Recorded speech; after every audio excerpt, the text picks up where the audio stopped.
सोयाबीनचा बाजारभाव आता 5,000 रुपयांचा टप्पा पार करून पुढे सरकला आहे। जवळपास 5,100 ते 5,500 रुपयांच्या दरम्यान सोयाबीनला भाव मिळतोय।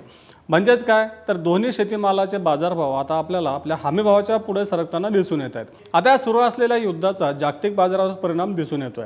म्हणजे केवळ आपल्या देशातच नाही तर जागतिक बाजारामध्ये देखील सुधारणा दिसून आलेली आहे। आता आखाती देशांमधून जसं आंतरराष्ट्रीय बाजारामध्ये इंधनाचे म्हणजे पेट्रोल आणि डिझेलची वाहतूक बंद झाली, त्यासोबतच जे काही पश्चिम आशियातील भागातून जे काही समुद्रमार्गे वाहतूक होत होती ते वाहतूक देखील ठप्प झालेली आहे। त्यामुळे झालं असं की आंतरराष्ट्रीय बाजारामध्ये आयात निर्यात करणं सध्या महाग होत आहे। म्हणजे आपल्या देशात जर कापसाची आयात करायची असेल तर एकतर वाहतुकीचा खर्च वाढलेला आहे, म्हणजे कंटेनरचं भाडं वाढलेलं आहे, दुसरीकडे विम्याचा खर्च वाढला आहे, त्यासोबतच त्यांनी जोखीम एक सेस लावलेला आहे आणि त्यामुळेच जर आयात करायची म्हटलं तर या सगळ्या गोष्टींमुळे सध्या आयात महाग होते, मग ती कापसाची असेल किंवा खाद्यतेलाची असेल।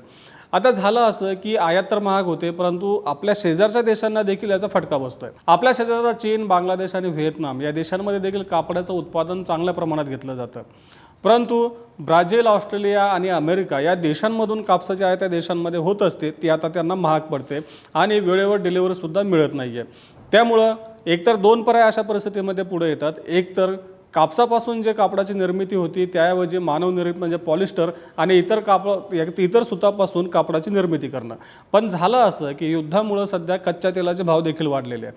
कच्च्या तेलाचे भाव वाढल्यामुळे या कच्च्या तेलापासून निर्मित होणाऱ्या मानवनिर्मित कापडाचे म्हणजे पॉलिस्टर आणि इतर काही मानवनिर्मित जे काही सूत आहे त्या सुताचे देखील भाव वाढलेत। त्यामुळे मानवनिर्मित कापड उद्योग जे आहे तो देखील अडचणीत आला आहे।